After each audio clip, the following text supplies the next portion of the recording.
در نگاه ما موسیقی خوب همان موسیقی است که هنگام شنیدنش یا در هوای آن میرقصیم یا در ذهنمان آن را زمزمه میکنیم. اما متخصصان، کارشناسان میگویند که موسیقی خوب همان موسیقی است که از خودش یک تاریخ دارد، یک خاطره دارد.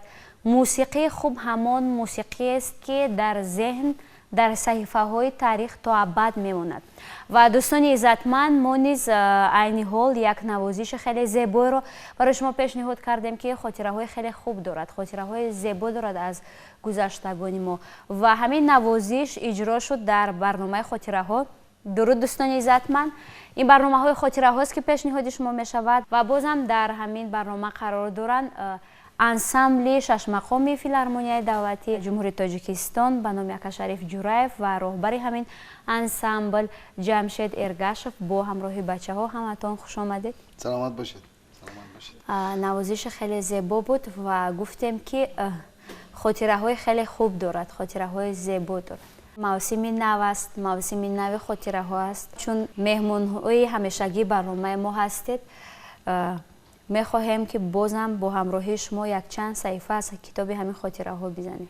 ما نیز خیلی پزمان تلویزیونی صفی نشدیم، خیلی پزمان همین لایحه شدیم، زیرا که ما از همین لایحه بود که مجبور ساختم این لایحه که ما خیلی چیزها رو به یاد بیاوریم و تاریخ موسیقی خیش رو برگردان کنیم و از استادان پرسان شده باشیم که این یا آن اثری که ما در اینجا اجرا کردیم چی تاریخ دارد، چی خاطره ها دارد. البته بسیاری از اینها تقریبا همه اثرهایی که ما در اینجا ایجاد کردیم از خودی ما کلانتر است. این اثرها وقتی که ایجاد شده بودن ما حتی نبودیم، تولد نشده بودیم. برای همین ما را وادار میساخت که جستجو کنیم، ما را وادار میساخت که ما کافت و کاب کنیم. خب اون همون حسیات کنجکاوی بود که بیدار شد. این اثر در حقیقت اثری زیبا، چون که شما در آغاز گفتید موسیقی خوب آدم رو روحش رو تربیت میکند، عصب‌هایش رو شفا میبخشد یا که به طرز دیگر بگوییم حسیات انسان رو اداره میکند. در حقیقت این اثری زیبایی که حاضر از طرف مطربان انسامبل ما اجرا شد گل جمال نام دارد. یکی از اثرهای مشهورترین موسیقی ملی ما است، استادان ما اجرا کرده هستند و راستی این اثر را در سازی غیجک، در سازی نای یا اینکه به طریق انسامبل بسیار اجرا شده است، اما با ساز قانون فکر میکنم که بار اول است که در همین شکل، در شکلی که امروز ما پیشنهاد کردیم، در همین شکل بار اول است که اجرا شد و این هم باشد از صاحب کسب بودن بختیار جان. بختیار جان یکی از کمیابترین نوازنده ها هستند، زیرا که در جمهوری ما قانون نواز انگشت شمار است. اثری مکمل است، اثری مرکب است و هر کسی هم نمیتواند نوازد با همان سطح لازمه. و چیزی که شما امروز دیدید، مخلصان ما شنیدند، بختیار جان با یک حسیات خاصه، با یک مهارت خوبه، با همراهی مطربان انسامبل ما این اثر رو اجرا کرد و فکر میکنم که بسیار خوب هم اجرا کرد. بله خیلی زیبا بود. واقعا صدای قانون یک جاذبه مخصوص دارد. بله. یک صدای خیلی زیبا دارد و ما که بسیارتر در موسیقی های اروپا در ارکسترهای سیمفونی میبینیم بسیارتر قانون رو، من نمیدونم تاریخ چقدر دارد، میبینیم همون طوری که گفتیم که مثلا یک موسیقی به یک خاطره میبرد. من گمان کردم که در تالار کلان نشستم و یک ارکستر کلان سیمفونی برای ما یک نوازش خیلی زیبا اجرا میکنه. حالا آنکه این آهنگ تاجیکی است. بله، آهنگ قدیمی ملتی تاجیک است. یکی از آهنگ‌های مشهورش است. قانون یک ساز موسیقی است که بسیار پرسحر است، صدایش به دوری‌های دور میبرد. ساز چنگی که ما داریم، چنگ بسیار توأم است هر دویش و اگر نظر افکنده باشه در انسامبل ها، در انسامبل مطربان چنگ و قانون با هم می نشینند و هنگام یگان جزئیاتی از موسیقی اگر علاهیده برای نوازش پیشنهاد شود حتما چنگ و قانون با هم می نوازند. صدایشون هم به همدیگر بسیار توأم است، مانند است، یکدیگر رو پر میکنند. بله. ولی از چی سبب باشد؟ من شخصا فکر میکنم از سبب اونه که 75 تار دارد، از این سبب نوازندهش خیلی کم است. برای اینکه جور کردن این اسباب با این همه 75 تارش کمی مشکلات میان می آورد. در همین ثبت برنامه من توجه میکنم که در پیشنهادی هر یک ترانه یا هر یک نوازش اهل نوازنده ها سرول آموده میشوند، اسباب‌هایشان را جور میکنند. قانون چی تست ناجور میشوند؟ اصلا فکر میکنم این از خودی سازی موسیقی وابستگی دارد، چگونه استوار است استوار نیست و از ساخت ساز موسیقی که چگونه ساخته شده است. اصلا سازی بسیار پرطاقت است. اما همه سازهایی که با پوست ساخته می شوند حتما با آب و هوا و گرمی و خنکی تیز تاثیر می رساند و جورشون هم تغییر می یابد. اما به همین نگاه نکرده خیلی سازی استوار است. یک بار اگر جورش را اگر به جا بیاورم فکر می کنم که تو یگان مشکلات جدی اگر پیش نمیاد ناجور نمی شود. در ادامه برنامه جمشید باید یک نوازش دیگر را پیشنهاد کنیم. ما امروز یک دستاورد آوردیم به اهل تماشابینان، دوستداران و هواداران برنامه خاطره ها. میخواستم در اطراف یک موضوع صحبت کرده باشم. موضوع در اطراف ضرب یا خود دایره اصول. در موسیقی کلاسیکی ما ضرب اصول نام میبرند. کم سخن کرده می شود در این باره. برای همین من میخواستم کمی باشد یک همین بند را کشایم، زیرا که ضرب یا ساز موسیقی دایره این یکی از سازهای اساسی موسیقی ما به حساب می رود. برای چی؟ برای آن که موسیقی کلاسیکی تاجیک شش مقام، موسیقی خلقی ما در اساسی پرده و ضرب ایجاد شده است. یعنی که ساز موسیقی یعنی که تنبور و دایره ضرب. اگر خوب اهمیت دید خودی نامگوهای موسیقی شش مقام خبر میدهند. مثلا سرخباری نوا، سرخبار این نامی ضرب است، نوا نامی پرده است. یا اینکه مثلا فروغی صادرخان، یعنی که در اینجا فروغ نامی ضرب است، صادرخان نام استادی که همین اثر رو ایجاد کردن در ضربی فروغ. تلقینچه نوا یا تلقین بیات. خب عموما کل شش مقام از نامگوهاش سر کرده از دو قسم عبارت است: پرده و ضرب. پرده در اینجا تنبور است که در اساس پرده های تنبور ایجاد شده از شش مقام. ضرب این یعنی دایره است، یعنی که با هم هستند، از هم جدا نشونده هستند. از همین سبب همه استادان ما هم تنبوری بودند هم ضربی بودند، یعنی که دایره هم می نواختند. استادان بودند که ساز موسیقی تنبور، رباب، تار یا یگان به همین مانند سازها می نواختند. استادان زنها باشند حتما دایره نواخته درس می دادند. من هم دایره نواز بودم، یعنی که اهل ضرب بودم و در همه که در گذشته که بیشتر مثلا زنان با ضرب کار می‌کنند، گویا که حالا تغییر یافت. حالا تغییر یافت، بله. بانوان ما که امروز در بارگاه‌های صنعت درس میگویند به شاگردان خویش، وقتی از اختصاص یعنی سرودخوانی درس دادن در دست خود دایره میگیرند. نمیدونم چگونه همین رسم شده است، اما حتی هوسکارانه ببینید در محفل‌ها زنها، بله زنها خودشان دایره می‌نوازند. بله. برای همین گفتنی هستم که همین چیز رو مد نظر نباید کرد، زیرا که ضرب چون که گفتم این یکی از قسم‌های اساسی موسیقی ما است. در انسامبل ما نیز راهبری موسیقی ما شخصی که اهل ضرب است، هم ضرب رو هم موسیقی رو خوب احساس و درک میکنند. برادر عزیز ما شوکت جان مولا جانوف هستند و بیهوده نیست که عیناً شوکت جان امروز راهبری موسیقی انسامبل ما هستند، زیرا که اهل ضرب که هستند موسیقی رو خوب احساس میکنند، خوب درک میکنند. خوب اگر به طرز دیگری بگوییم دایره نواز راه بلد است، یعنی که اداره کننده ای همون موسیقی یا که گوییم که همون صوت و نوا است.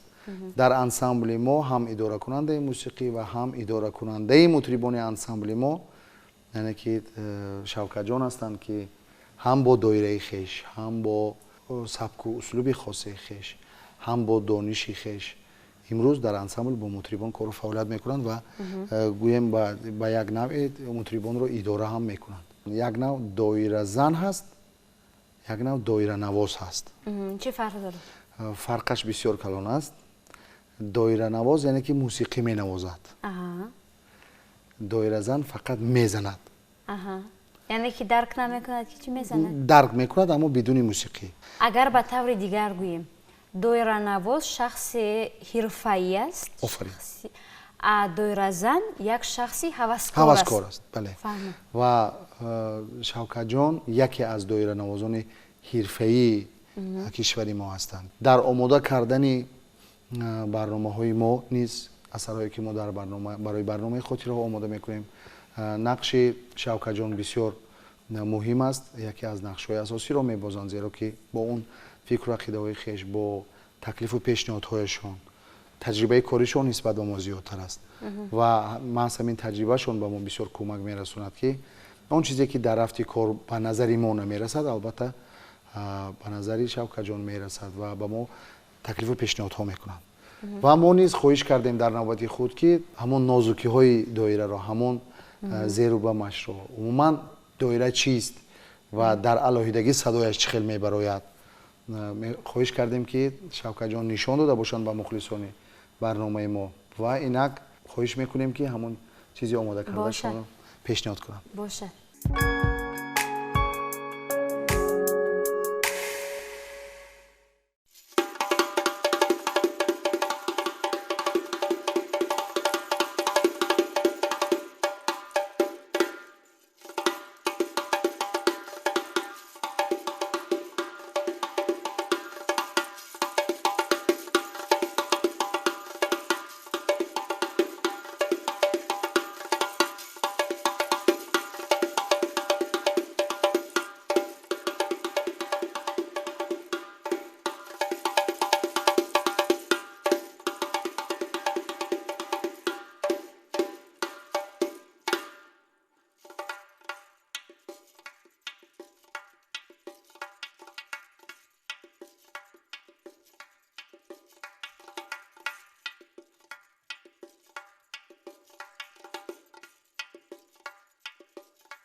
آفرین. تشکر زیاد. ما احساس کردیم که انگشتان شما، دستان شما خسته شدن ولی ما راحت کردیم و خوش به حالمون که همین گونه یک موسیقی خیلی زیبا داریم، یک ژانر خیلی زیبا، یک اسباب خیلی زیبا. این است موسیقی اصیل، این است موسیقی زنده، این است استعداد، این است خیلی مشکل. بله. برای آن که اگر کسی اهمیت ندهد برایش فقط صدای بم است و بوم هست، تمام. اما اگر خوب درک کند و خوب اهمیت دهد و زیرک باشد و خوب گوش دهد، این موسیقی است و در هر یک зарби ин доира дар ҳар як ҳамон садои бам, садои бум, хоҳ бо ангушт навозанд, хоҳ бо панҷаҳояшон навозанд, ҳар як ин зарбҳо мусиқӣ аст. яъне ки ҳар яки ин як садои хосаи худро дорад ки маҳорати бениҳоят баланде дар кор аст барои ҳар як садоро ба тарзи даркорӣ бароварда шавад. яъне ки ин як пӯст аст, пӯсти яке аз ҳайвонҳо кашида шудааст ва ин даст ҳаст ва ин ҳам панҷаҳо аст ки ҳамаи мо дорем ва қудрати маҳорат аст. бале, лекин ҳамаи мо наметавонем чунин садо бароварда бошем аз доира, аз як пӯст, яъне ки чунин доира ба забони ҳол биёяду суҳбат кунанд бо мо. хуб, ин оҳанг занг буд, бо унвони занг, номаш занг аст, аз эҷодиёти Шавкатҷон Муллоҷонов аст ва бисёр васеъ дар гурӯҳҳои рақсӣ истифода мешавад. ҳамин аст санъати воло.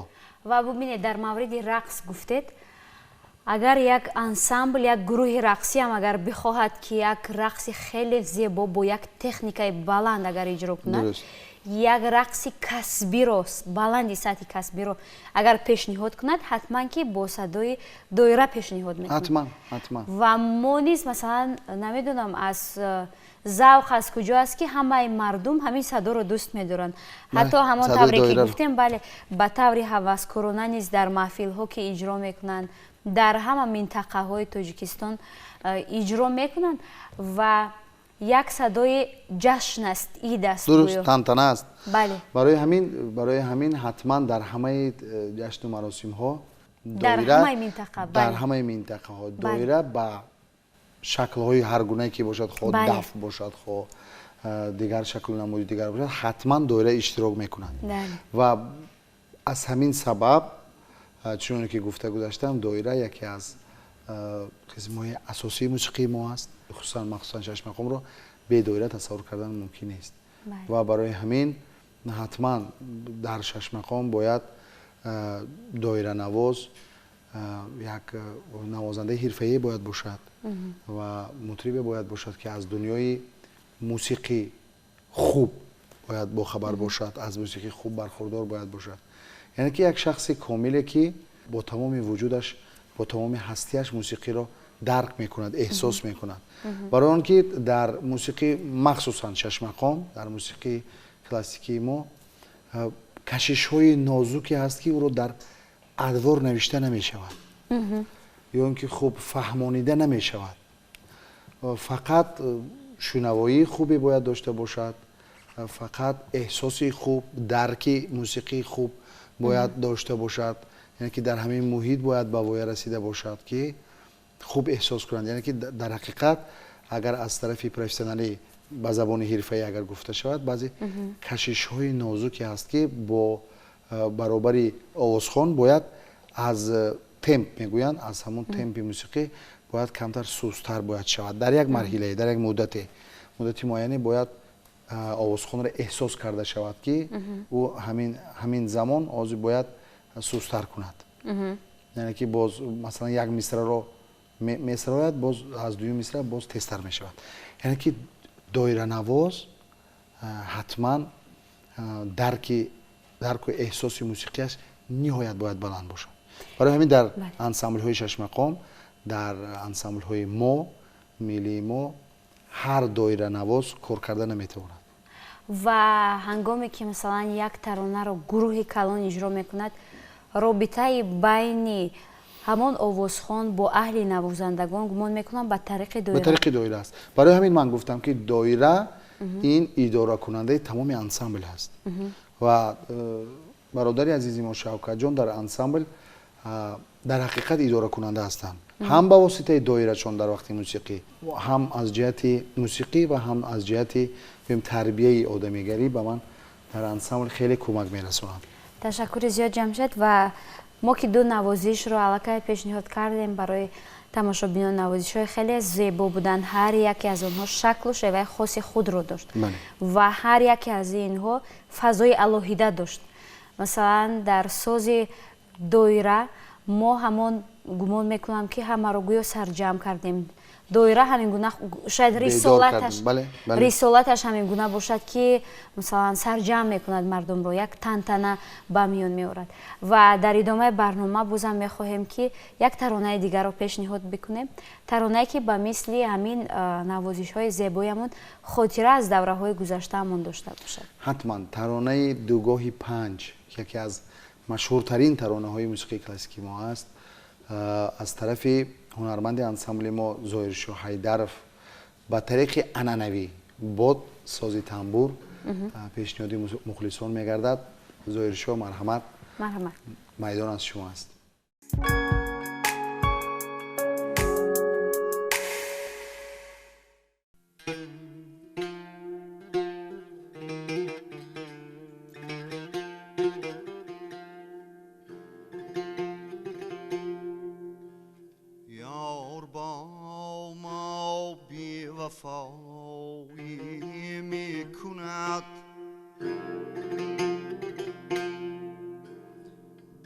سبب از ما جدایی میکند یار با ما بی وفایی میکند بی سبب از ما جدایی میکند شمع جانم را بکشت آن بی وفا جای دیگر روشنایی میکند شمع جانم را بکشت آن بی وفا جای دیگر روشنایی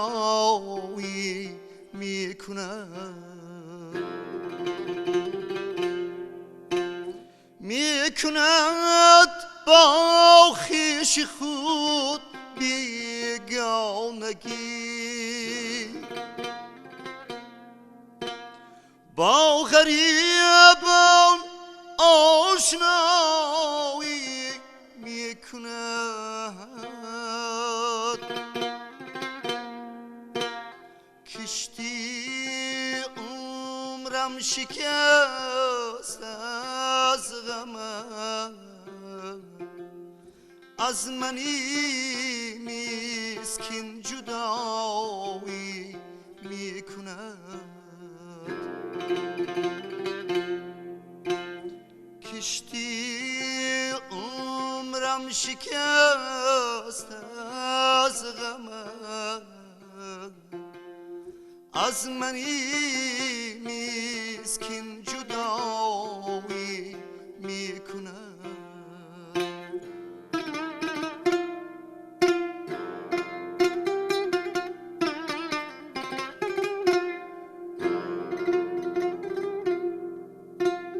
ای مسلمانان به فریادم رسید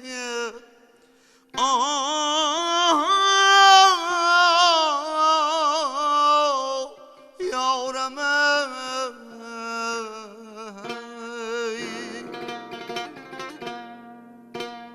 کن فلانی بی وفایی میکند ای مسلمانان به فریادم رسید کن فلانی بی وفایی میکند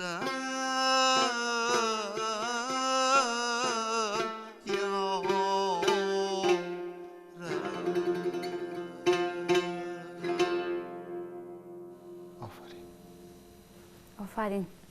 تشکر زیاد زایر. چون نزدیک به انتهای برنامه واقعا هم یک ترانه پیشنهاد شد که خیلی آرام بعضا حالت پیشنهاد همین ترانه خواستیم که андake чашмҳоямонро бипӯшем, пӯшида бошем. ба як дуриҳо сафар бикунем. дуруст. бале, хеле зебо буд. ва воқеан ҳам ҳарчанд ки имрӯз мо аз хотира аз бузургони мусиқии асили тоҷик накардем, вале хотира аз офаридаҳояшон кардем. аз нақшашон, оне ки як таҳкурсии хеле бузург гузоштанд, оне ки жанрҳои воқеан ҳам зебо мондагоро барои мо гузоштанд ва мо дар такя ба ҳамун офаридаҳо мусиқиҳои нав ба навро пешниҳод ҳам кардем. бале, медонед, ҳарчанд имрӯз аз он барномаҳои пештар имрӯза барнома мутафовите дошт. бале, аммо садо додан ҳамоно асарҳои маъруфтарини миллати мо, асарҳое ки дар ҳақиқат дар гӯшу ҳушу дили мардуми мо ҷой ёфтанд. ва имрӯз мо кӯшиш кардем ба як шакли нав, ба як тарзи нав, ба як диди нав коркард кунем ва пешниҳоди мухлисон гардонем. мехостем бирасонем ки мо низ кӯшиш карда истодаем ки барои ҳам рушди фарҳанги имрӯза, ҳам рушди санъати имрӯзаи мо каме саҳми худро низ гузошта бошем. ва фардо ҷавонони оянда ва шогирдоне ки имрӯз тарбия ёфта истодаанд, аз мо низ як чизи мондагоре барои онҳо боқӣ монда бошад, то ин ки фардо онҳо низ хотираҳои неки худро дар бораи мо имрӯзаҳо барои тамошобинони фардо гуфта бошад. ва мо албатта ҳатман дар барномаҳои оянда он анъанаи ки мо дар ин барнома доштем, ҳатман ба он анъана бармегардем ва ҳам аз устодони бузурги мо, ҳам аз асарҳои номдори онҳо ёдовар хоҳем шуд ва хотираҳои неки шунавандагони хешро бедор хоҳем кард. ташаккур зиёд, ташаккур ки омадед ҳамроҳ бо мо будед, як фазои хеле зеборо, як фазои хушҳолкунандаро, як фазои ҳам ҷашниву ҳам оромбахшро барои тамошобинон мо эҷод кардем. ташаккур ба гурӯҳи навозандагон барои заҳматҳоятон, воқеан ҳам навозишҳои хеле зебо буд. ташаккур барои зоиршо ки омадед ҳамроҳ бо мо будед. ва дӯстони азиз, ҳамин ҷо ба барномаи хотираҳо ҳусни анҷом мебахшем. орзуи онро дорем ки ғаму дард ба марзи зиндагиятон роҳ наёбад ва бигзор ки шумо ҳамеша ҳавасу ҳавсала гӯш кардани мусиқиҳои тоҷикиро дошта бошед ва мусиқиро мо ҳамон вақте дӯст медорем бишнавем ки қалбамон шод бошад. бинобар ҳамин қалби шод ҳамеша насибатон. хайр.